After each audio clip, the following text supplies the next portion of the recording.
യുവനടികൾ അപകടത്തിൽ മരിച്ചു. ദുരൂഹം ദുരൂഹം ദുരൂഹം. ആശ്വസിക്കാൻ വാക്കുകളില്ലാതെ രണ്ട് നടിമാരുടെ വീടുകളിലും സിനിമാ സീരിയൽ രംഗത്തെ അണിയർ പ്രവർത്തകരും അയൽവാസികളും സുഹൃത്തുക്കളും കൂടാതെ ആരാധകരും. ഒരേ മേഖലയിൽ നിന്നുള്ള രണ്ട് യുവനടികൾ. രണ്ട് മരണത്തിലും അസ്വാഭാവികത. രണ്ടും ഒരേ തരത്തിലുള്ള അപകടം.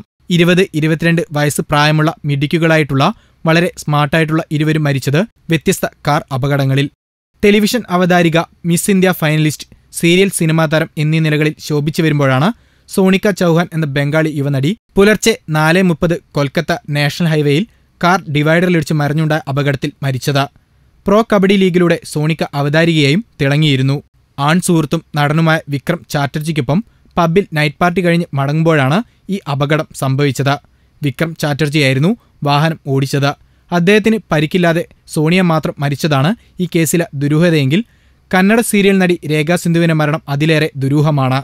താരത്തിന്റെ ഏറ്റവും വലിയ മോഹമായിരുന്നു സീരിയൽ വിട്ട് സിനിമയിൽ സജീവമാവുക എന്നത്. ഏകദേശം ഓക്കെ ആയതായിരുന്നു. തമിഴിൽ രുദ്ര എന്ന സിനിമ പൂർത്തിയാക്കി. മറ്റൊരു ഷൂട്ടിംഗ് കഴിഞ്ഞ് മടങ്ങുമ്പോഴാണ് ചെന്നൈ ബാംഗ്ലൂർ നാഷണൽ ഹൈവേയിൽ പേർണംപട്ടിക്ക് സമീപം കാർ ഡിവൈഡറിലിടിച്ച് താരം കൊല്ലപ്പെടുന്നത്. കൂടെയുള്ള 3 ആൺ സുഹൃത്തുക്കൾക്ക് പരിക്കുണ്ടെങ്കിലും ഗുരുതരമല്ല. മരിച്ച രേഖാ സിന്ധുവിന്റെ കൈകാലുകൾ അറ്റ നിലയിലായിരുന്നു. അതുകൊണ്ട് തന്നെ യുവനടിയുടെ അച്ഛൻ പരാതി കൊടുത്തിട്ടുണ്ട്. ഈ മരണം അപകടമല്ല, മറിച്ച് തന്റെ മകളെ കൊന്നതാണെന്നും പറഞ്ഞ്. എന്തായാലും നഷ്ടപ്പെട്ടത് ഈ നടിമാരുടെ അച്ഛനമ്മമാർക്കും അവരെ സ്നേഹിച്ച ആരാധകർക്കുമാണ്. ഈ മരണങ്ങളിലെ ദുരൂഹത നീക്കി സത്യം പുറത്തു കൊണ്ടുവരണമെന്ന് നീതിന്യായ വ്യവസ്ഥയോട് വിനീതമായി അപേക്ഷിക്കുന്നു. Film court. കൂടുതൽ സിനിമാ വിശേഷങ്ങൾക്കായി ഈ ചാനൽ സബ്സ്ക്രൈബ് ചെയ്യൂ. Film court.